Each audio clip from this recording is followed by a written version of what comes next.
তো এই যে আপনাদের ব্যস্ত মুখর মূল্যবান সময়গুলো থেকে যোগ বিয়োগ দিয়ে আপনারা টাইম বের করে এখানে আসছেন, এই টাইমের অনেক দাম। আমাদের জীবনের সবচাইতে দামি জিনিস হচ্ছে সময়। স্রষ্টার দেয়া সবচাইতে বড় নেয়ামত হচ্ছে সময়। এজন্য সময় যেন আমরা কোনো খারাপ কাজে, অকল্যাণের কাজে ব্যয় না করি, ভালো কাজে যেন ব্যয় করি।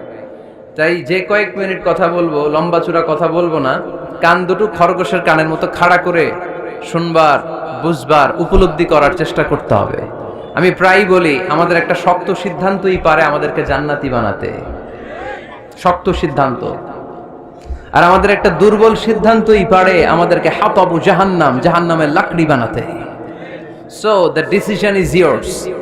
সিদ্ধান্ত আপনাদের। আপনি কোন পথে যাবেন, ডানে না বায়ে? ডানে গেলে জান্নাত, বায়ে গেলে জাহান্নাম। তো কোন দিকে যাবেন? কোন দিকে? ডানে যাব, কারণ আমরা ডানপন্থী, ডান ব্লকের লোক। সব নবীরা ডানপন্থী ছিল। সব নবীরা কি পন্থী ছিলেন? আমরাও ডানপন্থী। ডানপন্থী থেকেই যেন আমরা আমাদের শেষ নিঃশ্বাস ত্যাগ করতে পারি। আল্লাহ তুমি তৌফিক দাও। আজকের আলোচনার বিষয় হালাল এবং হারাম। আলোচনার বিষয় হালাল এবং হারাম। দুই রাস্তা, হালাল চলে গেছে এইদিকে, হারাম গেছে এইদিকে। সো আমরা যাব কোন দিকে? ডান দিকে। হালাল খুব বরকতময়, হালালে বরকত বেশি, হারামে বরকত নাই। বিশ্বাস করেন? 1 কোটি টাকা ইনকাম মাসে। কয় কোটি? এরকম লোক আছে না কসবায়? বাংলাদেশে আছে না? 1 কোটি টাকা ইনকাম, কোটি টাকা ইনকাম তার। কিন্তু বছরে কোটি কোটি টাকা তার ইনকাম, 1 মাসে ইনকাম 1 কোটি টাকা। কিন্তু দেখা যায় মাসে একটা হসপিটাল বিল পরিশোধ করতে তার চলে যায় 50 লাখ টাকা। আছে না নাই? ওয়াইফের ক্যান্সার, যার নেই কোনো অ্যান্সার। ছেলে ইয়াবা খায়, ওরে দেয়া লাগে 20 লাখ। বাড়ি ভাড়া, খাওয়া দাওয়া ইত্যাদি খরচ শেষে দেখা যায় মাস শেষে আরো 20 লাখ ঋণের মধ্যে পড়ে আছে। আছে না নাই? কিন্তু মাসে ইনকাম ছিল কত? 1 কোটি। কিন্তু মাস শেষে দেখা যায় 20 লক্ষ টাকা ঋণের বোঝায় চাপা পড়ে আছে। আর রিকশাওয়ালা, ওর বেতন নাই, যা পারে ইনকাম করে প্রতিদিন। মাসে অন অ্যান অ্যাভারেজ তার ইনকাম 5000।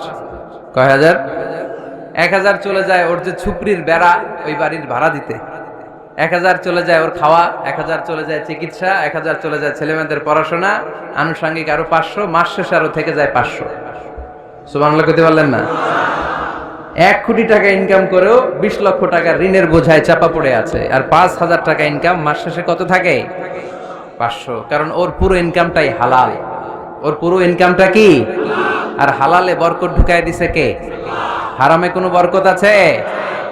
আওয়াজ করে বলেন তো, গরু খাওয়া হালাল না হারাম? কুকুর খাওয়া? কুরবানিতে কি জবাই হয়? সুন্নতে খাতনার অনুষ্ঠানে, বিয়ের অনুষ্ঠানে, প্রতিদিন কসাইয়ের দোকানে, কোথাও কুকুর জবাই হয়? আচ্ছা, গরু বা গাভী বছরে বাচ্চা দেয় কয়টা? একটা। আর কুকুর দেয় কয়টা? 7টা, 10টা, 11টা। জন্ম নিয়ন্ত্রণ নাই তো, দেদারসে দিচ্ছে, ফ্যামিলি প্ল্যানিং নাই, তাই না? আচ্ছা, তো দেখেন, গরু বাচ্চা দিল কম, কুকুর বাচ্চা দিল বেশি। গরু জবাই হয় বেশি, কুকুর জবাই হয় না। গরু আমরা খাই বেশি, কুকুর খাই না। তারপরেও কসবায় গরু বেশি না কুকুর বেশি? আওয়াজ করে বলতে হবে, গরু না কুকুর? কারণ গরু খাওয়া হালাল, আর হালালে বরকত ঢুকায় দিছে কে? এজন্য দ্য ডিসিশন ইজ ইয়ার্স। সিদ্ধান্ত আপনার। কই যাবেন, ডানে না বায়ে? হালালের সাথে না হারামের সাথে? হালালটা হচ্ছে পরিবেশ বান্ধব। হালালটা কি? Eco friendly. এটা পরিবেশ বান্ধব, এটা স্বাস্থ্যকর, এটা রুচিসম্মত, এটার মধ্যে কোনো ঝামেলা নাই, এটাতে কোনো ভেজাল নাই। হালালে থাকলেই লাভ, যদিও অল্প। সুবহানাল্লাহ পড়েন। এজন্য রাব্বুল আলামিন বলেন, ইয়া আইয়ুহান নাসু কুলু মিম্মা ফিল আরদি হালালান তাইয়্যিবা ওয়া লা তাত্তাবিউ খুতুওয়াতিশ শাইতান ইন্নাহু লাকুম আদুউম মুবিন। ওহে মানুষেরা, শোনো শোনো, এই জমিনের ভেতরে যেটাকে আমি হালাল করেছি, যেটাকে আমি পবিত্র করেছি, ওইটা খাও, ওইটা গ্রহণ করো। হারাম খেও না, হারাম অর্জন করো না, হারামের কাছেও যেও না। শয়তানের পদাঙ্ক অনুসরণ করো না। জেনে রেখো, শয়তান হলো তোমাদের প্রকাশ্য দুশমন। ঠিক কি না? আদুউম মুবিন। শয়তান আমাদের প্রকাশ্য দুশমন। সে হারামকে আমাদের কাছে চাকচিক্যময় করে তুলে, সে বুঝাতে চায় হারামের মধ্যে আরাম। আসলে হারামে আরাম আছে, হালালের মধ্যে বরকত। এজন্য আমরা সবসময় হালাল অবলম্বন করব। রাজি আছেন তো? কিন্তু আমরা যদি আমাদেরকে প্রশ্ন করি, আমাদের ব্যবসায়, আমাদের চাকরিতে, আমাদের লাইফ লিডিং সিস্টেমে আমরা কি শুধু হালাল খাই? কি খাই? হালালও খাই, সুযোগ পাইলে একটু যদি পাই অমনি ধরে ঘাপুস ঘুপুস। সুযোগ পাইলেই কি ঘাপুস ঘুপুস, ঘাপুস ঘুপুস করা যাবে না। অনেকে আবার আছে দেখবেন খাওয়ার ক্ষেত্রে হালাল খোঁজে। খাওয়ার ক্ষেত্রে আমি অনেক লোক দেখেছি, থাইল্যান্ডে আমি গেলাম, দেখি যে তার ব্যাপারে জানি যে সরকারি চাকরি করে, লক্ষ লক্ষ টাকা দুই হাতে কামায়, এমনি গাছেরটাও খায় তলারটাও কুড়ায়। আছে না নাই? তো ইচ্ছে মতো ডানে বায়ে ইনকাম করে, হালাল হারাম দুইটাই খায়। কিন্তু থাইল্যান্ডে যে হালাল খাবার খুঁজতেছে, কি খুঁজতেছে? ওখানে যে জিজ্ঞেস করে যে এই দোকানে কি পর্ক আছে, পর্ক থাকলে খাবো না। পর্ক মানে হচ্ছে শুকরের চর্বি, শুকরের গোশত বা চর্বি মেশানো কোনো খাবার উনি খাবে না, কারণ এটা হারাম। আর ঘুষ যে খায় এটা খুব হালাল। এরকম ডাকাইতে আছে না নাই? তাহলে আমাদের মুসলমানদের সবচেয়ে বড় সমস্যা হচ্ছে আমরা খাওয়ার ক্ষেত্রে হালাল খুঁজি, কিন্তু ইনকামের ক্ষেত্রে ওই জিনিসটা খুঁজি না। এরকম আছে না নাই? না। ইউর ফুড শুড বি হালাল, ইউর ড্রিঙ্কস শুড বি হালাল, ইউর ইনকাম শুড বি হালাল, your dress up, your fashion should be হালাল, and your entertainment should be হালাল।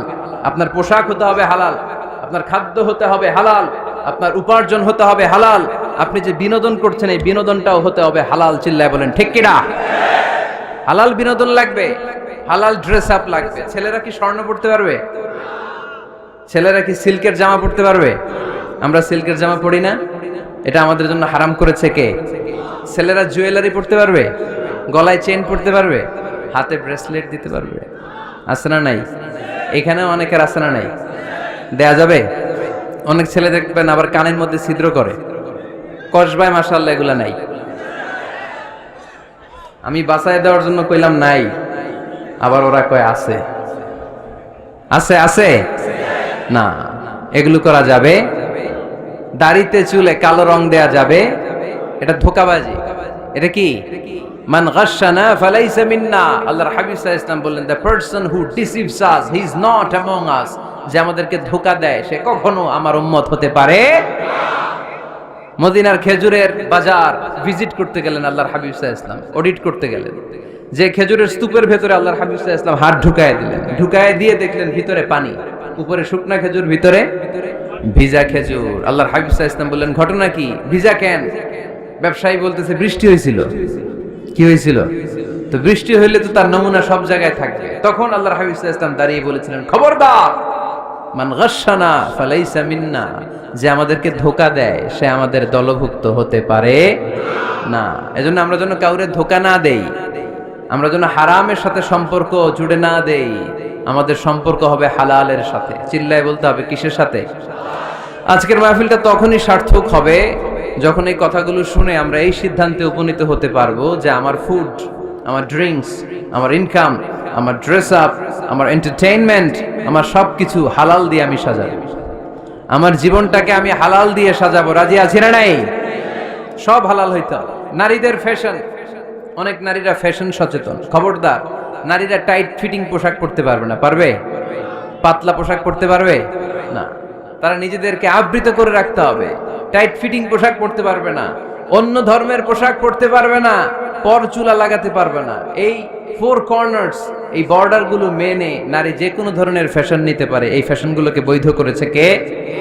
এজন্য রাব্বুল আলামিন বলেন, ইয়া আইয়ুহান নাসু কুলু মিম্মা ফিল আরদি হালালান তাইয়্যিবা ওয়ালা তাত্তাবিউ খুতুওয়াতিশ শাইতান ইন্নাহু লাকুম আদুউম মুবিন। সুবহানাল্লাহ পড়েন। ওহে মানুষেরা, এই জমিনে যেটা পবিত্র আর হালাল বলে আমি ঘোষণা দিয়েছি সেটা খাও, কারণ সেটাতেই বরকত। আর শয়তানের পদাঙ্ক অনুসরণ করো না, কারণ শয়তান তোমাদের প্রকাশ্য শত্রু। কথাটা বলেছেন কে? তাহলে আমরা হালালের পক্ষে না বিপক্ষে? এই আপনাদের গলার আওয়াজ। হালালের পক্ষে না বিপক্ষে? হারামের পক্ষে না বিপক্ষে? আমরা আমাদের জীবনটা হালাল দিয়ে সাজাতে চাই কি চাই না? কারণ হালালে বরকত ঢুকাই দিছে কে? কিভাবে আপনার জীবনের প্রতিটি অঙ্গনকে হালাল দিয়ে সাজাবেন, কিভাবে এই হারাম থেকে বেঁচে থাকবেন, এর কিছু মূলনীতি আছে, some principles, you have to follow it. এই প্রিন্সিপালগুলো যদি খেয়াল করেন তাহলে হালাল দিয়ে জীবন সাজানো সহজ। আর এই প্রিন্সিপালে মূলনীতিতে যদি ভেজাল লাগায় দেন তাহলে সব জায়গায় ভেজাল আছে না নাই? আজকে এই চমৎকার দুপুরে আমরা হালাল হারামের মূলনীতির ব্যাপারে কয়েকটি কথা শুনে বিদায় নিব ইনশাআল্লাহ। পড়েন। হালাল এবং হারামের প্রথম মূলনীতি হচ্ছে আল আসলু ফিল আশিয়াই আল ইবাহা। মূলত সব কিছু পৃথিবীতে যা দেখি, যা পাওয়া যায়, খাবার দাবার যাই হোক না কেন, মৌলিকভাবে সবকিছু হালাল। যুবক ছেলেরা বুঝে যাও, কান দুটো খরগোশের কানের মতো খাড়া করো। আমি সহজ করে বুঝাবার চেষ্টা করব, যদিও সহজ করে বুঝানো সহজ না। সহজ করে কইতে আমায় কহজে, সহজ করে যায় না কওয়া সহজে, ঠিক কি না? তারপর আমি চেষ্টা করছি সহজ করে বুঝানোর। খুব সহজ। আর দিন ও ইউসরুন লা উসরা ফি, দিন সহজ, এর মধ্যে কাঠিন্যতা নাই। মন জয় করার 4টা বাক্য আল্লাহর হাবিব সাল্লাল্লাহু আলাইহি ওয়াসাল্লাম আমাদেরকে শিখিয়ে গিয়েছেন। বাশিরু ওয়ালা তুনাফিরু, ইয়াসিরু ওয়ালা তুআসিরু। সহজ করে উপস্থাপন করো, কঠিন করো না। মানুষকে দিনের প্রতি আকৃষ্ট করো, দিন থেকে ভাগিয়ে দিও না। আমরা অনেকে দিন থেকে ভাগাই দেই, আছে না নাই? এক ছেলে হিন্দু হইছে, হিন্দু থেকে মুসলমান হইছে, আগে ছিল হিন্দু, এখন দেখে এই ছেলেরা কি সুন্নি মুসলমান বানাবে, না ওয়াহাবি বানাবে, না আহলে হাদিস বানাবে, না হানাফি বানাবে, এই নিয়ে কিলাকিলি, আছে না নাই? আহা কি বিপদ! সে আগে হিন্দু আছিলাম, এটাই তো ভালো আছিলাম। মুসলমান হওয়ার পরে এর ভয় দেখানো শুরু করছে, এই খবরদার, নামাজ রোজা যাকাত হজ সব লাগবে, হারাম খাওয়া যাবে না, এটা নাই ইসলামে, এটা নাই, ওইটা নাই, ওইটা নাই, হিন্দু কে তেলে আমিও নাই। এরকম হয় না? খবরদার, আল্লাহ ছাড় দিতে চায়, মৌলবীরা ছাড় দেয় না, আছে না নাই? তো আমরা যেন কঠিন না করি। হালাল হারামের প্রথম মূলনীতি হচ্ছে basically everything in this world is হালাল। এই পৃথিবীতে যা আছে সবই হালাল। সব কি? সব হালাল, সব হালাল, সবই হালাল, অল্প কিছু হারাম। সুবহানাল্লাহ পড়েন। যদি এমন হইতো এই পৃথিবীতে যা আছে সবই হারাম, অল্প কিছু হালাল, খুব ভালো হইতো, তাই না? সুবিধা হইতো আমাদের। তা আমাদের সুবিধা করে দিলেন কে? সুবহানাল্লাহ পড়বেন না? বেসিকলি এভরিথিং ইজ হালাল। পৃথিবীর সব কিছু হালাল। আপনারা যদি কেউ কিছু বলে যে এটা কি হালাল না হারাম, আপনি হুট করে বলবেন আগে বলবো হালাল। যদি হারামের দলিল পাওয়া যায় তখন বলবো হারাম, ঠিক কি না? আমাকে যদি বলেন এটা হালাল না হারাম, আমি যদি বলি হালাল, আপনি যদি বলেন দলিল দেন, এটা আপনি ভুল বলবেন। কারণ কোনো কিছু হালাল করতে হলে দলিল লাগে না। কোনো কিছুকে হালাল বলে সাব্যস্ত করতে দলিল লাগে না। হারাম বলে যদি সাব্যস্ত করতে চান তখন দলিল লাগবে, তাও তেনা পেছানো দলিল দিয়ে হবে না, যেন তেন দলিল দিয়ে হবে, অকাট্য দলিল। এটাকে বলে আল আদিল্লা আল কাতঈয়া। অকাট্য দলিল লাগে কোনো জিনিসকে হারাম সাব্যস্ত করতে হলে। তাহলে এই যে আমাদের জন্য আল্লাহ সহজ করে দিলেন, সবকিছু বেসিকলি হালাল, যতক্ষণ না এটা হারাম হওয়ার ব্যাপারে দলিল পাওয়া যায়। এজন্য হারাম হারাম জিকির না করে জিকিরটা চেঞ্জ করে করতে হবে হালাল হালাল। কথা বলেন ঠিক কিনা? জিকির 2 ধরনের আছে। জিকির কয় ধরনের?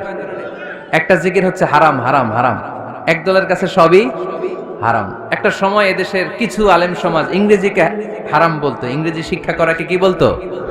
সময়ের বিবর্তনে এটা এখন হালাল। এখন এটা কি হালাল। একটা সময়ে আলেম সমাজের কিছু অংশ রাজনীতি করাকে হারাম বলতো, কথা কি বুঝতেছেন? এখন এটা কি হালাল হয়ে গেছে। ইসলামী ব্যাংকিং কে হারাম বলতো একটা সময়, যে না কোনো ফিনান্সিয়াল ট্রানজাকশন এই সিস্টেমে ব্যাংকিং এটা ইসলামে জায়েজ না, এটা হারাম হারাম। কারণ ওদের জিকির কি? কথা কয় না? হারাম হারাম হচ্ছে এদের জিকির। একটা সময় ইসলামিক ব্যাংকিং হারাম ছিল, এখন এটা কি হয়ে গেছে? তার মানে এখনো অনেক কিছু এদের কাছে হারাম। সময়ের বিবর্তনে, কালের আবর্তনে এদের মুখ দিয়ে এগুলো একদিন হালাল হয়ে বের হবে। চিল্লায় বলেন ঠিক কি না? এজন্য এই পৃথিবীর সবকিছু মূলত হালাল, যতক্ষণ না হারাম হওয়ার ব্যাপারে দলিল না পাওয়া যায়। হারাম করতে হলে দলিল লাগে, হালাল বানানোর জন্য দলিল লাগে না। আবার যেন তেন কোনো দলিল দিয়ে, ঠুনকো কোনো দলিল দিয়ে কোনো জিনিসকে হারাম করা যায় না। হারাম করতে হলে অকাট্য দলিলের প্রয়োজন হয়। কথা বুঝতে পেরেছেন? প্রথম মূলনীতি ক্লিয়ার সবার কাছে? আল্লাহর হাবিব সাল্লাল্লাহু আলাইহি ওয়াসাল্লাম বলতেন হালাকাল মুতানাত্তিউন, যারা মুতানাত্তিউন তাদের ধ্বংস, তাদের উপর আল্লাহ লানাত। সাহাবারা বললেন, ইয়া রাসূলুল্লাহ, ইয়া হাবিবাল্লাহ, মান হুমুল মুতানাত্তিউন? মুতানাত্তিউন কারা? যাদের উপর আপনি লানত দিলেন, যাদের ধ্বংসের কথা বললেন। বিশ্বনবী বললেন, আল্লাহর দেয়া হালাল বিষয়কে যারা সমাজের মধ্যে হারাম বলে প্রচার করে তারাই হলো সমাজের মুতানাত্তিউন। নাউজুবিল্লাহ পড়েন। قل من حرم زينة الله التي أخرج لعباده والطيبات من الرزق। এজন্য আল্লাহ ডেকে বললেন, খবরদার, কে আছে সমাজের মধ্যে আমার দেয়া হালাল সাজসজ্জাগুলোকে, পবিত্র জিনিসগুলোকে হারাম বলে ফতোয়া তুলে, তাদের উপর আমার লানত। খবরদার, আল্লাহ যেটাকে হালাল বলছে এটাকে হারাম বলার স্পর্ধা দেখাবেন না। এটারে হারাম বলা যাবে? তাহলে প্রথম মূলনীতি কি সবাই বুঝতে পারছেন? বুঝতে পেরেছেন? এই দুনিয়াতে বেসিকলি সবকিছু কি? আওয়াজ করে বলেন। আর হালাল প্রমাণ করতে দলিল লাগে। কি প্রমাণ করতে দলিল লাগে? হারাম। এজন্য আমাদের জিকিরটা একটু চেঞ্জ করে দিব। আমরা হারাম হারাম না বলে কি বলবো? হালাল হালাল। যখনই দলিল পাবো তখন জিকির শুরু করব হারাম। কথা বুঝে নাই বোধহয়? দলিল পাওয়ার আগ পর্যন্ত সব কি? আরো জোরে বলেন। দলিল পাওয়ার পরে সেটা হয়ে যাবে হারাম। প্রথম মূলনীতি ক্লিয়ার? সবার কাছে ক্লিয়ার? কষ্ট হইতেছে? শেষ করে দিব? আরো কয়েক মিনিট শুনবেন? আচ্ছা, দ্বিতীয় মূলনীতি হচ্ছে হালাল হচ্ছে আনলিমিটেড। হালাল কি? কথা বলেন। আনলিমিটেড। আর হারাম হচ্ছে লিমিটেড। হারাম হচ্ছে সসীম, হালাল হচ্ছে অসীম। হালাল গুণে শেষ করা যায় না, কিন্তু হারাম গুণে শেষ করা যায়। সুবহানাল্লাহ পড়তে পারলেন না? যদি এমন হইতো হারাম আনলিমিটেড, সবই হারাম, আর হালাল হচ্ছে লিমিটেড, হালাল গুণা যায়, এমন যদি হইতো আমাদের জন্য কঠিন হয়ে যেত না? আমাদের জন্য এটা সহজ করে দিলেন কে? দেখেন, কোরআনে যত জায়গায় আল্লাহ হালালের ঘোষণা দিয়েছেন, আল্লাহ ব্যাপকভাবে দিয়েছেন। আল্লাহ বলেছেন, উহিল্লা লাকুম বাহিমাতুল আনআম, এই পৃথিবীতে যত গবাদি পশু আছে সব খাওয়া হালাল, ইল্লা মা ইউতলা আলাইকুম, তবে হাতে গোনা অল্প কয়েকটা ছাড়া, যেগুলো এখনই তোমাদেরকে তেলাওয়াত করে শোনানো হবে। পড়েন সুবহানাল্লাহ। আবার আল্লাহ বললেন, উহিল্লা লাকুম সাইদুল বাহরি ওয়া তাআমুহু, সাগরের মধ্যে যত প্রাণী পাওয়া যায়, মাছ পাওয়া যায়, কাঁকড়া পাওয়া যায়, সব খাওয়াকে হালাল করে দিলেন কে? সাগরে যত ধরনের প্রাণী আছে, কাঁকড়া বলেন, তিমি বলেন, যা বলেন, সব হালাল, হাতে গোনা অল্প কয়েকটা ছাড়া। সুবহানাল্লাহ পড়েন। তার মানে যখনই আল্লাহ তাআলা হালালের ঘোষণা দেন, আল্লাহ তাআলা এটাকে ব্যাপকভাবে ঘোষণা দেন। আর যখনই আল্লাহ হারামের ঘোষণা দেন কোরআনের ভেতরে, তখন আল্লাহ গুনে গুনে দেন। কিভাবে দেন? হুররিমাত আলাইকুমুল মাইতাতু ওয়াদ-দামু ওয়া লাহমুল খিনজির ওয়া মা উহিল্লা লিগাইরিল্লাহি বিহি ওয়াল মুনখানিকাতু ওয়াল মাওখুযাতু ওয়াল মুতারাদ্দিয়াতু ওয়ান নাতিহা। গুনে গুনে দিয়েছেন। সুবহানাল্লাহ পড়েন। যখন আল্লাহ বললেন হালাল, তখন বললেন চার পাওয়ালা যত জন্তু আছে হালাল, অল্প কয়েকটা ছাড়া। যখন ঘোষণা দিলেন হালালের, আল্লাহ বললেন সাগরের ভেতরে যত প্রাণী পাওয়া যায় সব খাওয়া হালাল, অল্প কয়েকটা ছাড়া। কিন্তু হারামের ঘোষণা যখন আল্লাহ কোরআনে দিলেন, তখন ব্যাপকভাবে দেয় নাই, গুনে গুনে দিয়েছেন। রক্ত খাওয়া হারাম, মরা প্রাণী খাওয়া হারাম, শূকর খাওয়া হারাম, আল্লাহর নাম ছাড়া অন্য কোনো নামে বলি দেওয়া হয়েছে এরকম প্রাণী খাওয়া হারাম, সিংহের গুতা খায় কোনো প্রাণী মারা গেছে ওইটা হারাম। এরকম গুনে গুনে অল্প কয়েকটা হারাম, বাকি সব কিছুকে আমাদের জন্য হালাল করে দিয়েছে কে? আবার যদি আল্লাহর জিজ্ঞেস করে আল্লাহ কাদেরকে বিয়ে করতে পারবো, আল্লাহ বলবে সবাইরে বিয়ে করবি। বাংলাদেশের নারীরা বিয়ে করা হালাল, পাকিস্তানের মেয়েদেরকে বিয়ে করা হালাল, সৌদি আরবের নারীদেরকে বিয়ে করা হালাল, এই বাংলাদেশের সিলেটের মেয়েদেরকে বিয়ে করা হালাল, ঢাকার মেয়েদেরকে বিয়ে করা হালাল, চট্টগ্রামের মেয়েদেরকে বিয়ে করা হালাল। হালালের কোনো শেষ নাই। সুবহানাল্লাহ পড়েন।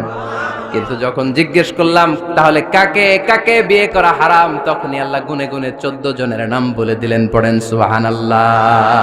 হুররিমাত আলাইকুম উম্মাহাতুকুম ওয়া বানাতুকুম ওয়া আখাওয়াতুকুম ওয়া আম্মাতুকুম ওয়া খালাতুকুম ওয়া বানাতুল আখি ওয়া বানাতুল উখত। চিল্লায়ে পড়েন আল্লাহু আকবার। যখন হালাল, তখন ব্যাপকভাবে বললেন সব মেয়েদেরকে বিয়ে করতে পারো। মুসলিম যত নারী হয়, বাংলাদেশের হোক, পাকিস্তানের হোক, ইন্ডিয়ার হোক, গোটা বিশ্বের যে কোনো জায়গার মুসলিম নারী হলেই সেটা হালাল। কিন্তু হারাম কোনটা যখন জিজ্ঞেস করলাম, গুনে গুনে বললেন মাকে বিয়ে করা হারাম, নিজের কন্যাকে বিয়ে করা হারাম, বোনকে বিয়ে করা হারাম, ফুফিকে বিয়ে করা হারাম, খালাকে বিয়ে করা হারাম, ভাতিজিকে বিয়ে করা হারাম, নিজের ভাগ্নিকে বিয়ে করা হারাম। সুবহানাল্লাহ পড়বেন না? তাহলে সহজ না কঠিন? চিল্লায় বলেন, কি সহজ ইসলাম, কত সহজ। দাঁড়িয়ে নামাজ পড়া ফরজ, দাঁড়াতে পারতেছেন না, বসে পড়লেও কবুল করবে কে? অজু করে নামাজ পড়া কি? পানি নাই, তায়াম্মুম করে নামাজ পড়লে কবুল করবে কে? বিয়েতে মোহরানা দেওয়া কি? মোহরানা নাই। এক সাহাবী বললেন, ইয়া রাসূলুল্লাহ বিয়ে করব, মোহরানা আছে? না। কি আছে? তো কিচ্ছু নাই। তো কিচ্ছু না থাকলে বিয়ে করবো কেন? মোহরানা দেওয়া লাগবে না?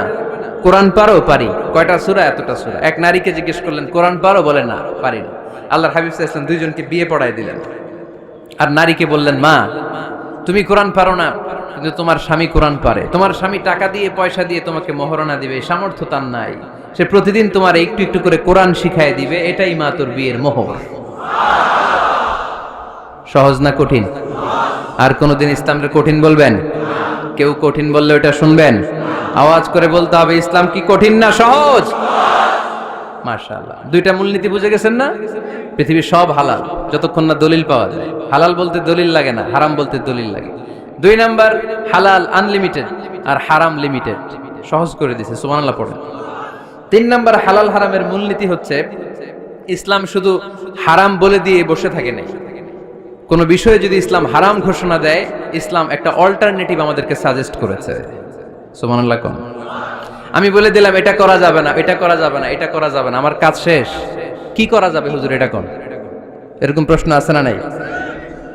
হারাম হারাম এই জিকির করে যে আপনি বসে রইলেন, হালাল কোনটা এটা বলে দিয়ে যান, চিল্লায় বলেন ঠিক কি না? ইসলাম শুধু হারাম বলে বসে থাকে নাই। যত জায়গায় ইসলাম হারাম বলেছে, ইসলাম একটা অল্টারনেটিভ সাজেস্ট করেছে। ইসলাম provides us the alternatives, always alternative দিয়েছে। ইসলাম দ্যাট ইন কন্টে ঘোষণা দিয়ে আমাদেরকে জানিয়ে দিয়েছে সুদ খাওয়া হালাল না হারাম। আমরা বললাম, আল্লাহ সুদ যদি হারাম হয় আমরা কেমন করে আমাদের জীবন চালাবো? আল্লাহ বললেন, ওয়া আহাল্লাল্লাহুল বাইআ ওয়া হারামার রিবা। চিন্তা নাই, ভয় নাই, কেমন করে সমাজ চলবে জেনে রাখো। আমি আল্লাহ যখনই সুদকে হারাম করেছি, তার বিপরীতে ব্যবসাকে আমি আল্লাহ তোমাদের জন্য হালাল করে দিয়েছি। অল্টারনেটিভ আছে না নাই? অল্টারনেটিভ মানে বুঝেন তো? বিকল্প। অল্টারনেটিভ মানে কি? বিকল্প। সুদ হারাম, সুদ হারাম বলে বসে থাকলে হয়তো ঝামেলা লাগতো না। সুদকে হারাম করে দিয়ে অল্টারনেটিভ আল্লাহ আমাদের জন্য ব্যবসাকে হালাল করে দিয়েছেন। পড়েন সুবহানাল্লাহ। ইসলাম বলেছে, ওয়ালা তাকরাবুজ জিনা, খবরদার বিবাহ বহির্ভূত, গার্লফ্রেন্ড বয়ফ্রেন্ড বলেন, পরকীয়া বলেন, কোন ধরনের শারীরিক সম্পর্ক জায়েজ নাই, এটা হারাম। জিনার কাছেও যেও না। এখন আমরা বললাম, আল্লাহ জিনার কাছেও যদি না যায় তাহলে যৌন চাহিদা মিটাবো কি করে? আল্লাহ বললেন, জিনাকে হারাম করেছি, অল্টারনেটিভ বিয়ের জায়েজ করে দিয়েছি। আন-নিকাহ মিন সুন্নতি ফামান রাগিবা আন সুন্নতি ফালাইসা মিন্নি। বিয়ে আমার সুন্নাহ, যে আমার সুন্নাতের ভালোবাসে না সে আমার উম্মত হতে পারে না। এজন্য যুবক ভাইরা বিয়ে করবা। কি করবা? বিয়ের চেয়ে কোনো ভালো কাজ পৃথিবীতে হতে পারে? আমরা গার্লফ্রেন্ড বয়ফ্রেন্ড মানি না। আছে নাকি এদিকে কারো? আছে? আছে না? না, এই যে কত বড় সাহস, হাত তোলে আবার যে একটা। এগুলার পুরা দেহটাই কলিজা। আমার সামনে বসে হাত তুলতেছে, আমার আছে, দেখছেন? পুরোটাই কলিজা এগুলো। না, এই জিএফ বিএফ এগুলোর সাথে আমরা নাই। আমরা বিয়ে করব, বিয়ে করলে বরকত দেয় কে? ছেলের বাপ মেয়ের বাপ সহজ করে দেন, সহজ করে দিবেন। কালিয়ারা না, কালিয়ারার ছেলের বাপ মেয়ের বাপ যারা আছেন সহজ করে দেন। ছেলে যদি মেয়েকে পছন্দ করে, মেয়ে যদি ছেলেকে পছন্দ করে, ছেলে যদি নামাজি হয়, কর্মঠ হয়, মেয়ে যদি ভদ্র হয়, বাদ সাধবেন না, বিয়ে দিয়ে দেন। কারণ বিয়ের চেয়ে ভালো কাজ আর হতে পারে না। এই যে পোলাপানের গলার আওয়াজ বেড়ে গেছে। এখন মা খুশি, এখন আজারি হুজুর জিন্দাবাদ। এখন আর আমার বিরোধী কেউ নাই এই জায়গায়, সবাই হাত করে ফেলছি আমি, আগেও নাই। মাশাআল্লাহ। তো এজন্য বিয়েটাকে সহজ করেন। খেয়াল করবেন, যেই সমাজে বিয়ে করা কঠিন ওই সমাজে জিনা করা সহজ। যেই সমাজে জিনা করা কঠিন ওই সমাজে বিয়ে করা সহজ। ঠিক কি না? পুরো উল্টো। বাংলাদেশে কোনটা করা কঠিন? হ্যাঁ, বিয়ে করা কঠিন। বিয়েতে ফ্ল্যাট লাগবে, ছেলের গাড়ি লাগবে, নিজের পায়ে দাঁড়ানো লাগবে, 10 লাখ টাকা মোহরানা লাগবে। জিনার জন্য কি লাগবে? কিচ্ছু লাগবে না, টোনাটুনি রাজি। তুমি আমি রাজি, অবৈধ সম্পর্ক হতে আর কিছু লাগে না, চিল্লায় বলেন ঠিক কিনা? কিন্তু বিয়েতে অনেক কিছু লাগবে, এইটা ওইটা। ছেলেরা কই তুই নিজের পায়ে দাঁড়া, তুমিও নিজের পায়ে দাঁড়ায় দেখাবে, এই যে নিজের পায়ে দাঁড়াইছে। তো এতদিন সে কার পায়ে দাঁড়াইছে? নিজের পায়েই তো দাঁড়াইছে। সহজ করবেন, বিয়েরে কঠিন করেন না। এই যে আমার নানা ভাই আছে, নানা ভাইয়ের এখানে যাবেন, নানা ভাইয়ের মসজিদ দেখলাম, কাবা ঘরের যে ডিজাইন, আর্কিটেকচারাল ডিজাইন, ওই সিস্টেমে মসজিদ। আজকে জোহরের সালাত করলাম, ওই মসজিদে নানা ভাই বিয়ে পড়াই দিবে।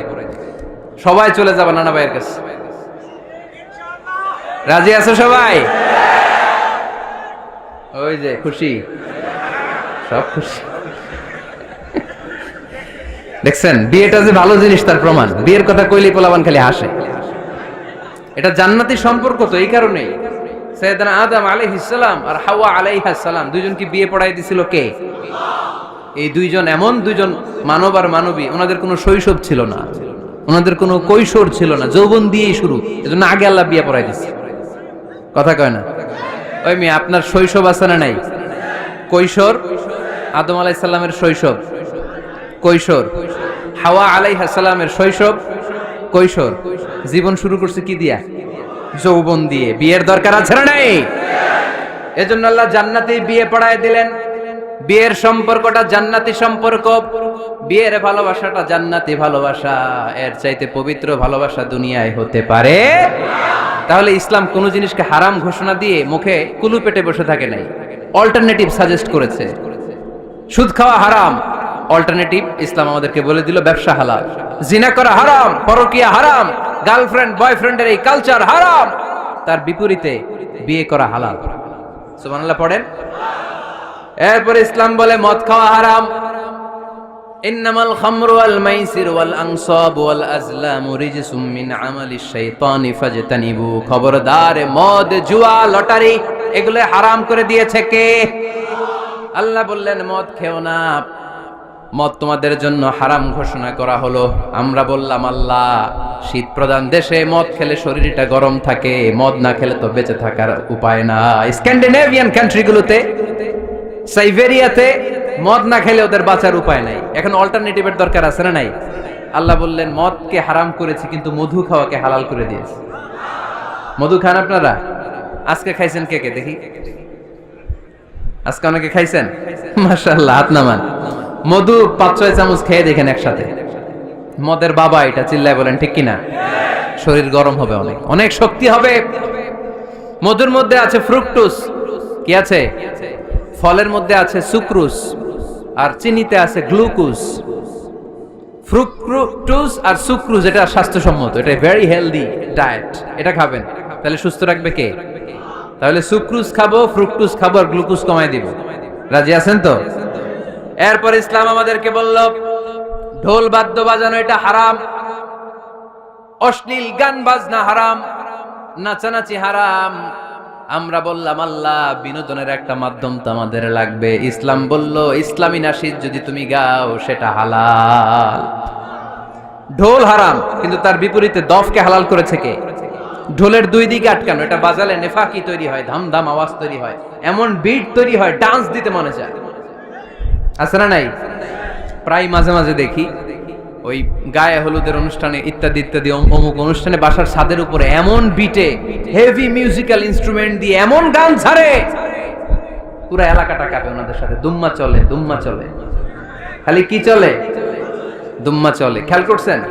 আপনার কাছে যদি বাজায় এই টেবিলটা কাঁপবে, সাথে সাথে আপনার শরীরও কাঁপবে, আপনাকে ক্রেজি বানাবে।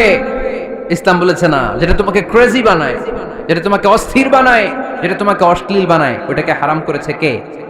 কিন্তু তার বিপরীতে সুস্থ বিনোদন আমাদের জন্য হালাল করে দিয়েছে কে? ঢোল বাজানো হারাম, কিন্তু ঢোলের বিপরীতে ইসলাম আমাদের জন্য দফ বাজানো জায়েজ করে দিলেন। আল্লাহর হাবিব সাল্লাল্লাহু আলাইহি ওয়াসাল্লাম যখন মক্কা থেকে হিজরত করে মদিনাতে গেলেন, মদিনার সানিয়াতুল ওয়াদা নামক জায়গায় মদিনার আবাল বৃদ্ধ বনিতা, সাহাবারা, নারীরা, পুরুষেরা, ছোট্ট সোনামণিরা দফ হাতে নিয়ে বিশ্বনবীকে ওয়েলকাম জানাতে শুরু করলো। তলাআল বাদরু আলাইনা মিন সানিয়াতিল ওয়াদা وجب الشكر علينا ما دعا لله دا أيها المبعوث فينا جئت من أمر المطاع جئت شرفت المدينة مرحبا يا خير دا সবাই পড়েন طلع البدر علينا من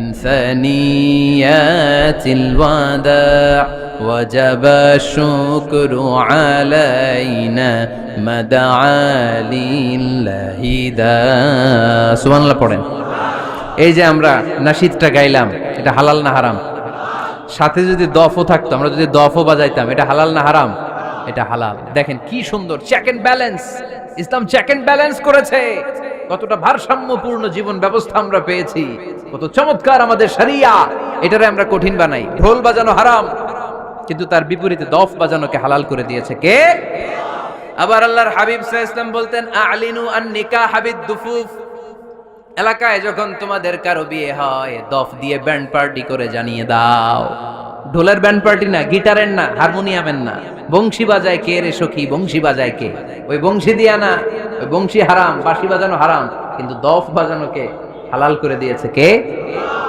বিয়ের ঘোষণায় দফ বাজিয়ে ব্যান্ড পার্টি করতে বলেছে বিষ্ণু ঈসা ইসলাম। কারণ বিয়েতে একজন নারী পুরুষের যেই সম্পর্ক হয়, জিনা বা ব্যভিচারে একই সম্পর্ক হয়। পার্থক্য হচ্ছে এটা সামাজিক স্বীকৃতি আছে, জিনার স্বীকৃতি নাই, ঠিক কিনা? এজন্য বিয়ে গোপন করে করা যায় না, এটা অ্যানাউন্স করে করতে হয়। ওমর ফারুক রাদিয়াল্লাহু তাআলা আনহু যখন মদিনার খলিফা, উনি বলতেন লুকিয়ে লুকিয়ে যদি কেউ বিয়ে করে, সমাজের আশেপাশে তার প্রতিবেশীরা যদি তাদের দাম্পত্য জীবন সম্পর্কে না জানে, আমি তাদের দুইজনকে জিনার শাস্তি দেব। কারণ লুকিয়ে বিয়ে করা যায় না, সবাইকে জানিয়ে অ্যানাউন্স করে সবার দোয়া নিয়ে বিয়ের পিড়িতে বসতে হয়। চিল্লায় বলেন ঠিক কিনা? এজন্য ইসলাম শুধু হারাম বলে জিকির করে নাই, যেখানেই হারাম তার বিপরীতে ইসলাম হালালের বিকল্প দিয়েছে, ঠিক কিনা? এই নিয়মটা বুঝতে পারছেন? সবার কাছে ক্লিয়ার? 4 নাম্বার মূলনীতি হচ্ছে ইসলাম যেই জিনিসটাকেই হারাম বলেছে তার পেছনে লজিক আছে, যুক্তি আছে, কারণ আছে। 3টা কারণ থাকার কারণে কোনো বিষয়কে ইসলাম হারাম বলে। হয়তো সেটা খাবিস, অপবিত্র, যেমন পেশাব পায়খানা খাওয়া যাবে, হালাল না হারাম? কারণ এটা অপবিত্র, ঠিক কিনা? 2 নাম্বার হচ্ছে মোদের, এটা ক্ষতিকর। ইয়াবা খাওয়া, এটার মধ্যে অনেক লাভ আছে না? হ্যাঁ, গাঞ্জা খাওয়া, সিগারেট খাওয়া, হ্যাঁ, স্মোকিং কজেস ক্যান্সার। ধূমপানে কি হয়? কর্কট রোগ হয়। পৃথিবীতে এই একমাত্র খাবার যেটা টয়লেটে ঢুকে খাওয়া যায়।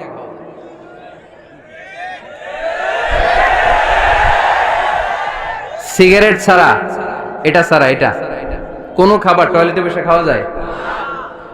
সিগারেটই পৃথিবীর একমাত্র খাবার যেই খাবারের প্যাকেটের উপর এই খাবারের বদনাম লেখা থাকে। কালিয়ারার বাজারে এক ধরনের বিস্কুট আসছে, মনে করলেন, দেখলেন যে বিস্কুটের গায়ের মধ্যে লেখা এই বিস্কুট যেই খাবে তারই ডায়রিয়া হবে। খাবেন? দোকানওয়ালারা কি কইবেন?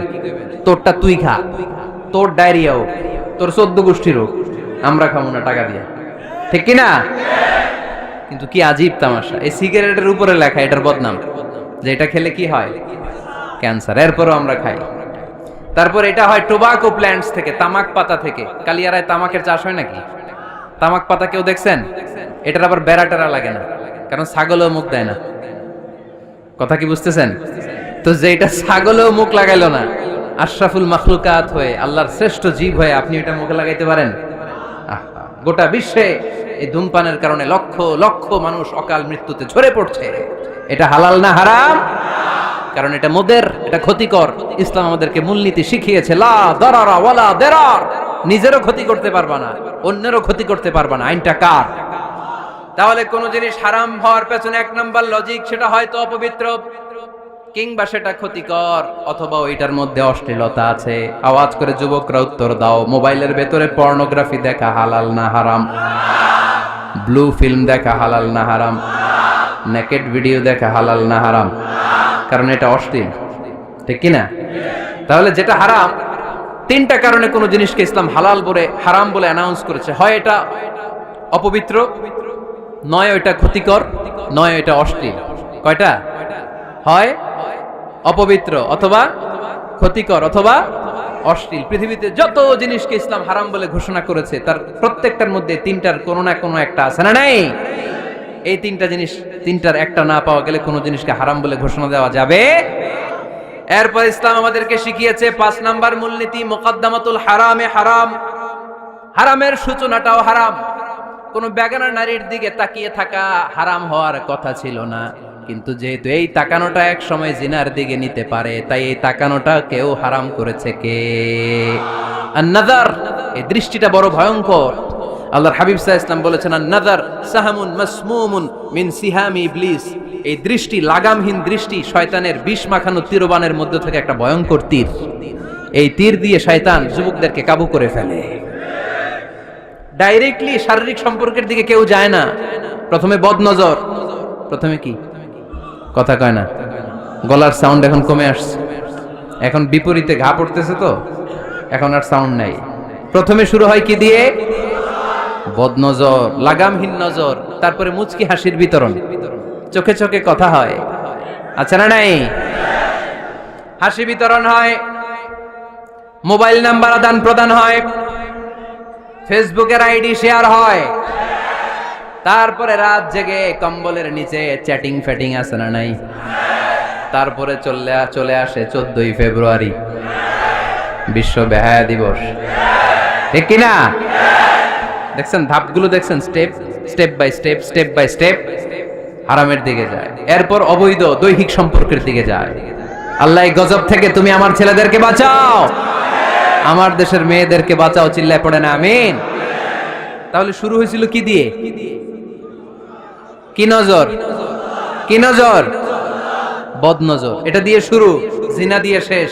এজন্য ইসলাম বলে মুকদ্দামাতুল হারামে হারাম, মা ইউআদ্দি ইলাল হারাম ফাহুয়া হারাম। যেটা হারামের দিকে তোমাকে ধীরে ধীরে গ্রাজুয়ালি পৌঁছে দিবে, ওটাকেও হারাম ঘোষণা করেছে কে? এজন্য বিষ্ণু ঈসা ইসলাম ওনার মেয়ের জামাতা সাইয়েদনা আলী রাদিয়াল্লাহু তাআলা আনহুকে বলেছেন, আলী খবরদার, লা তুতবি'ন নাযরাতান নাযরা।